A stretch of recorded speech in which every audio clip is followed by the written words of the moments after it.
This time on Roadkill, we went on our Facebook page and we told some people, you know what, meet us right here at this parking lot because we're gonna buy a car and road trip it from Indy all the way to Tulsa. And these guys showed up.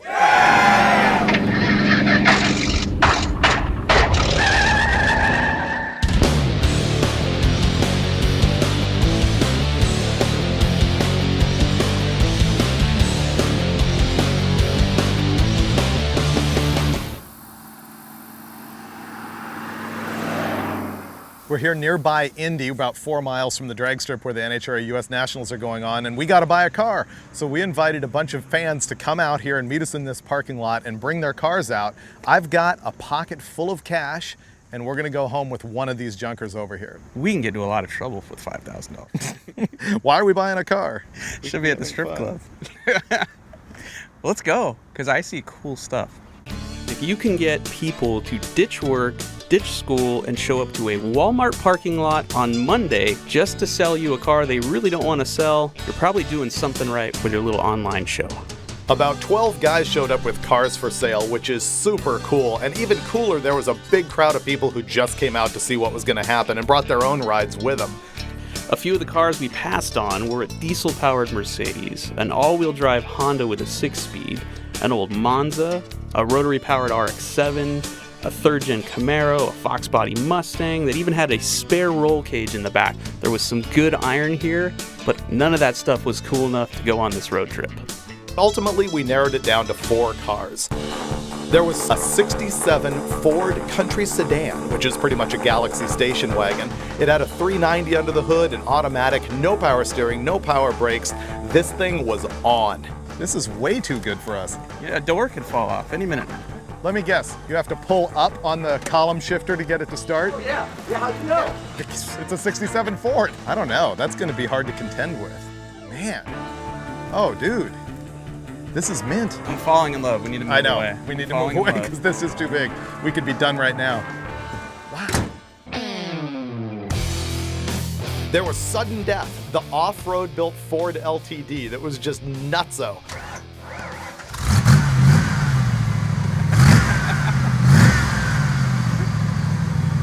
That's the quietest, like, front muffler mounted car I've ever heard in my life. We'll cut them off. I don't know, this is pretty roadkill. Dude, what are you trying to sell me here? Did you see the rust? No, all I see is awesome exhaust. I don't see anything else. Okay, all right. That's pretty good. We'll be back. What else we got? Yeah, we'll be back. Then there was the limo. Not a full-on stretch limo, but a Cadillac production limo with a 472 in it. Not bad, little rust. Little rust. Did you see the dash in this thing? It's like new. Interior is actually pretty good. When we buys this, you're driving the entire time and I'm riding in the back. Oh, truly like new. Does it do burnouts? You gotta lean on it. Yeah, but yeah. All right, we need to keep shopping because there's a 3-way tie happening. Yep, 3-way. Stay tuned. Awesome. Tell us your story. This is a one-owner car, low miles. Then there was the S10, and we were taking that thing pretty seriously because, well, look at it. And it had a V8 under the hood, and it was loud, and ultimately it does good burnout. How much is this one? I'd love to get 35, but it goes 15. You drive a hard bargain. Oh, that was the best thing I've heard all day. So this versus Hookers and Blow, Certain Death, and the Wagon. I'm more into the Wagon than I am the S15. Well, the S15 has more character, like from, a complete piece of junk point of view. It has sawzalling the roof off of it. It has putting nitrous on it. We can run that into stuff. I didn't even think about how crappy it was, and it didn't matter what we did to it. Right. With that one, the whole time you listen to me whining about, oh, we can't drill a hole in this. We can't run this into a tree. That one is just going to be a cruiser. Let's talk about Certain Death for a second. Most of what we would like to do is already done. We can't really take the credit for it. But see, we could add our own little something to it. We can go get some house paint. It's got such a good look, though. I mean... All right, so then how about Hookers and Blow? I love it. Not the Hookers and Blow. I mean, I love the car. Car's good. Yeah. The lazy man in me says, I want to ride all the way to Tulsa in the backseat of that while you drive. I'm really torn. Personally, I would say I most want to own the Wagon. I most probably want to drive Certain Death. This is hard. Man, we're indecisive. Like, none of these will suck. This will all be amazing. We could find somebody to pick for us. I like that plan. How about him? All right. Which one would you pick? Oh, wait. You're influencing. Cadillac or the Wagon? Okay, Cadillac or Wagon? Which way would you go? Yeah, Wagon? All right. Okay. Solid. Wagon or pickup truck? Wagon or pickup truck? Which one? Still the wagon. Wagon. Okay. All right. Wagon or LTD? Still the wagon. Okay, we're getting the We're wagon. going wagon. All right. Okay. Thanks, little man. Thank you for helping us. Be on the episode. Good looking out. We bought ourselves a station wagon, and I'm now tempted to drive it all the way back to California for the birth of my child. We use it a few times a year. Me and my buddies will go to the races, and we'll go to car shows and stuff. Pile all in, and whatever they do, I'm going to follow it, and I can't wait. Well, we just bought this thing. We've never seen it run, so we figured we might as well give it a brief once over before we hit the road. Ooh. Wow. I don't care. I got cookies. Let's go. You broke it already. You threw coolant everywhere. Hey, where'd that LCD go? Okay, so now all of you, the next time you're watching this show and you go, I wonder if they faked that. It's blowing out of this completely loose hose clamp right here. We'll even let you fix that. All right. All right, let's try it again. Does it have reverse? Yes. It has reverse. Bye. Oh yeah. This is pretty awesome. Okay. You want the tire to pop? Yeah.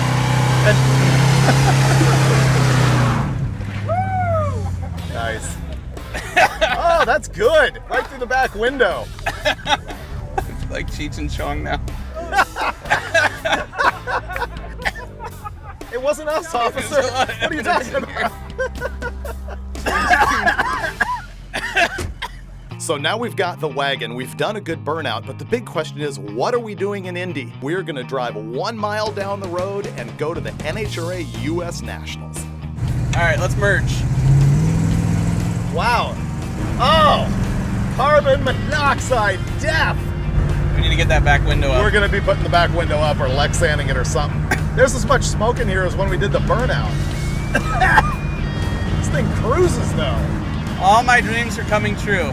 Got a station wagon, going to the US Nationals. Not bad. And we have chocolate chip cookies. I've never been to the Big Go. I've never been to Indy during an NHRA national event, so this was huge for me.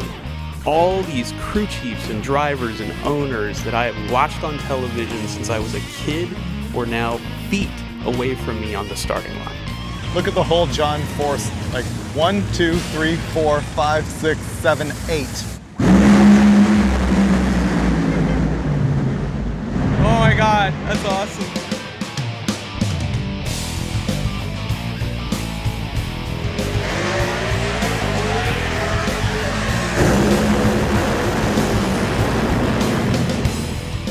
This might be the best day at work ever. Yeah. If you watched episode 27 of Roadkill, then you know that we met Don Schumacher, and that was way back in like April of 2014. Well, we're hoping to go see Don Schumacher, who we met in the Corvette episode, and we're hoping he actually lets us in his pits because we flaked on him at least 3 times when we promised him we were going to show up.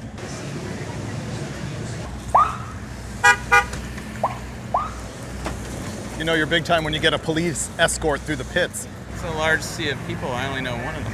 Good to see you. How you doing, man? I'm doing good. Doing good.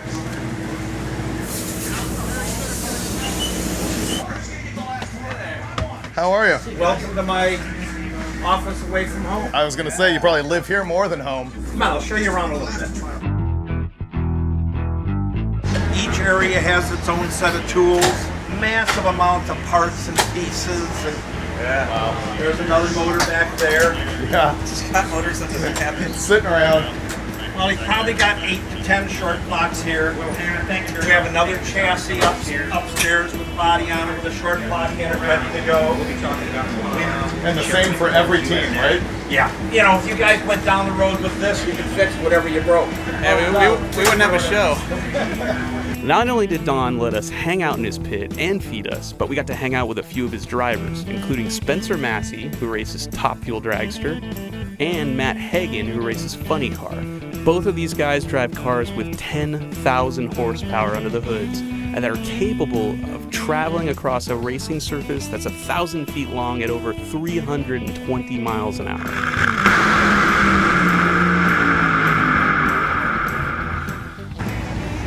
Dude, look, it's Don Schumacher, and he just gave me a pass, and now we're going to the starting line at the U.S. freaking Nationals. It was just a thrill to be able to hang out with Don Schumacher. It was just a good time.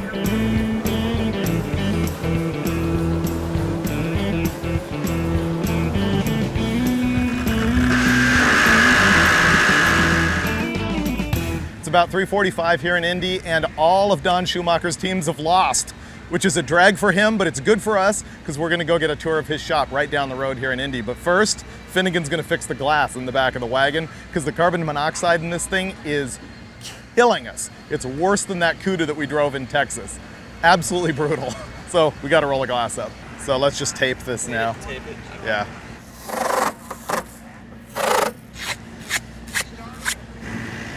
Declare this car roadworthy.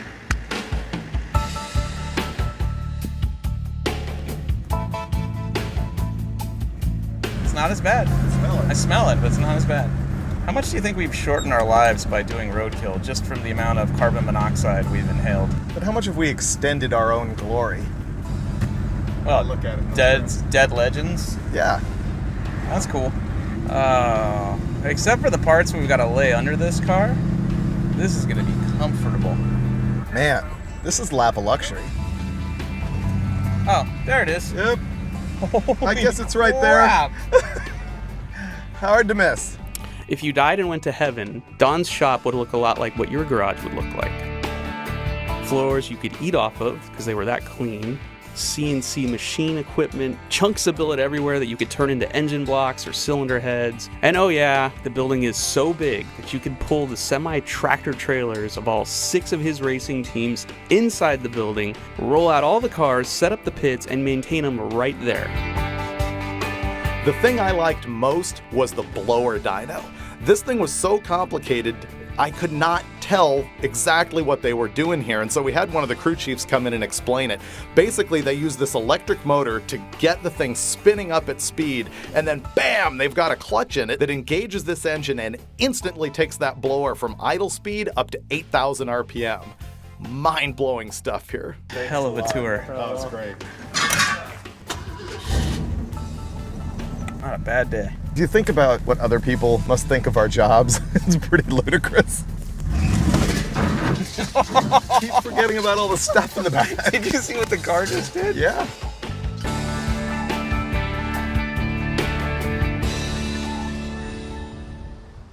The fun of buying this car and the excitement of the US Nationals immediately tapered down into about the most quiet road trip we've ever had. We took these tiny roads heading out of Indianapolis, making our way to Tulsa for the start of Hot Rod Drag Week. We took back roads. That way, we'd get to see America. We'd see pawn shops and small auto parts stores and junkyards and all those things that we don't normally get to hang out at during a typical roadkill when we're thrashing. It gave me and Finnegan a chance to talk about something more than our imminent demise, which is the norm for roadkill. I'm getting kind of attached to the wagon. Yeah. I feel spoiled. I don't want to get rid of the wagon. I like it. I'd like to make it spunkier though. How would you propose doing that? We don't just get nitrous bottles. We get mother bottles, 2 of them. Strap them to the roof, Yeah. wire them together, and we have a 50 shot that lasts for 8 or 9 miles. That's never been done before, I don't think. Actually, what would make you go faster at that point is to put the mother bottles on the roof with the nozzle pointing backwards and just sledgehammer off, the valve. The car, not to be judgmental, has a little bit of rust, a little bit of oxide in it, Yeah, and it would just rip the roof off the car. it could happen. Yeah. Instead of making the car go faster. Ratchet strap all the way around the car. Oh my God, I don't know. The trip ended up being so cash, we had time to bench race. We stopped to see a buddy and finally crashed for the night in New Baden, Illinois, right across from St. Louis.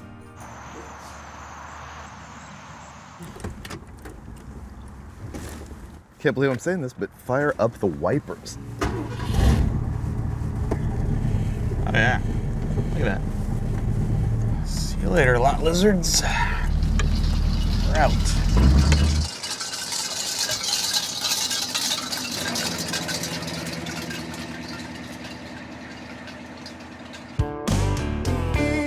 When you think St. Louis, you think Bigfoot. There's no Bigfoot out front.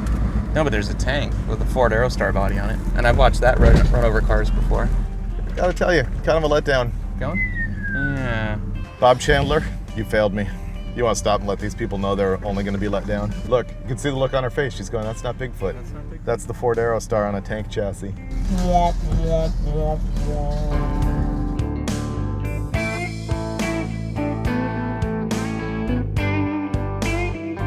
We stopped at a junkyard, which ended badly when we got threatened by an old man with a steel pipe. The guy threatened us with a steel pipe. Yeah, but do you want to deal with that? The guy's obviously going to continue coming after us. That's crazy. We bailed out of there and headed to Oak Grove, Missouri, where we were going to visit with some of our drag week racers. How you been? I've been good, man. Hey, David, how are you? I didn't expect to see you. And we're at Todd Mashmeyer's shop. That's Todd there in the black shirt and Travis Gilpin in the gray. These guys are totally roadkill people. Because anybody that has the engine out of their car and the cylinder heads off of it 2 days before they're supposed to be drag racing, well, they'll hang out with us, no problem, even if we didn't bring beer. Look at this over here. That's an intake manifold, and it didn't fit the cylinder heads, and he could have very easily put spacers underneath it to make it fit the cylinder heads. He didn't do that. He cut it in half, welded it back together, and he's still got to machine it to fit, but he's doing all of this with, I don't know, 2 or 3 days left, so he definitely lives the roadkill life. Leaving Todd's place, we knew we still needed to show you some destruction on Roadkill. And so here we present gratuitous shots of a guy destroying a house.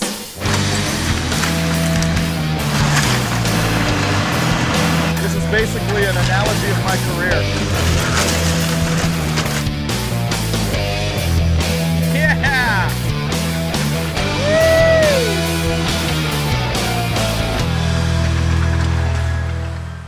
By now you're wondering what's all the racket coming from the front of the car. This is Indy. That's Jamie Hannon, the guy from the Corvette episode that sold us that piece of crap.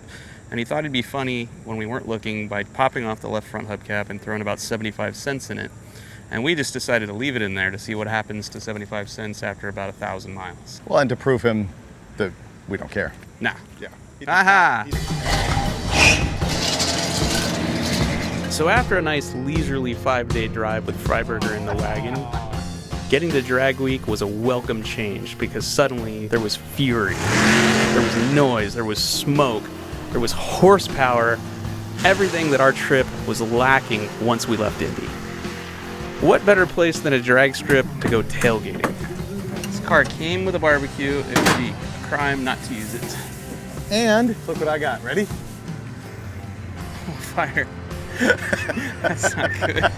No lighter fluid needed, says the bag. You don't barbecue, do you?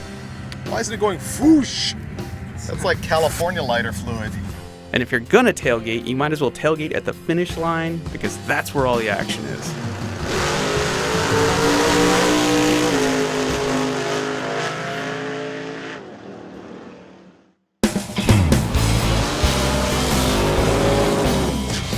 This is Hot Rod Drag Week, where we afflict roadkill punishment on a whole bunch of other people, most of whom have more skills than us. This is where we take drag racing street legal cars and make them race 5 times at 4 drag strips in 5 days. We add up their elapsed times, and the one with the quickest overall wins, but the battle is really on the road. We make these cars drive 1,000+ miles from track to track along the way. Once drag week began, Freiberger and I split up. He had one job to do, I had another, and my job was to hang out in the pits and check up on all the racers and find out their stories. It was to interview the guys who were trying to achieve personal ET goals, guys who were just trying to get to the next track, guys who were trying to keep their cars running, people who were trying to go fast in street cars. This dude came all the way from Australia, blew up the engine before drag week even started, and he's fixing it just so he can make passes even though he can't win this thing. Very roadkill. Drag week rules because it's roadkill on steroids. It's you versus the road, you versus your car. You need to summon all of the MacGyver you have in you to beat whatever the road throws at you. It's not just about going fast, it's about getting to the finish line no matter what happens. And the guys that make it to the end are the baddest hot rodders on the planet. While Drag Week is one of my favorite events of the year, it is also work. I've got to tech all these cars for class, I got to shoot photos, direct the web and video coverage, and I announce in the booth all week long. This thing is just awesome though. I love Drag Week, and this is the biggest ever with 310 cars. And the drama delivered. First of all, remember Mashmeyer, the guy with the short block, not quite done 4 days before the event? Well, they got their engine in the car, they got it completely wired, they showed up at Drag Week and unfortunately failed on the very first day, and they were out. But there was other Roadkill guys who had big wins. Specifically, Jeff and Jeffrey Lutz in this pair of black 57 Chevys. These guys were in the episode where we put the leaf blowers on the Monza and we used their shop, which is a complete juxtaposition of these killer cars. And Lutz won overall with his 6-second 57 Chevy that became Hot Rod's fastest street car in America. Is that Jeff Lutz has won the Unlimited category, has won the overall championship at Drag Week in 2014, and it was a seesaw battle. The other big deal at Drag Week was Larry Larson. He's won this thing 5 times in a row and built this new S10, which is just crazy. Unfortunately, he failed at Drag Week by breaking apart and not being able to secure the win. But the next day, he came out onto the track during the Hot Rod Heads-Up Shootout and laid down the single quickest pass of all time for a street-legal vehicle, 6:16 at 219 miles an hour.